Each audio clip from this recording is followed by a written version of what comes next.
అమ్మ 9 నెలలు మోస్తే నాన్న 25 ఏళ్ళు. రెండూ సమానమే అయినా నాన్న ఎందుకో వెనకబడ్డాడు.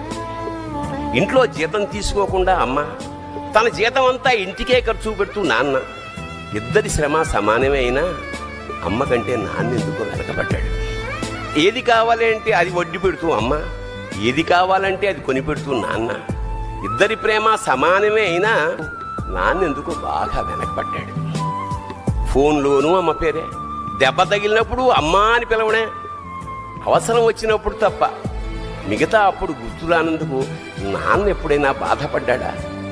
అమ్మకి అన్నో కొన్నో బంగారు నగలు, నాన్నకి బంగారం అంచున్న పట్టు పంచొకటి. నాన్న ఇలా వెనకబడిపోవడానికి కారణం ఆయన మా అందరికీ వెన్నెముక కావడమే. వెన్నెముక వెనక ఉండబట్టే కదా దన్నుగా నిలబడగలుగుతున్నాం. ఇదేనేమో నాన్న వెనకబడిపోవడానికి కారణం.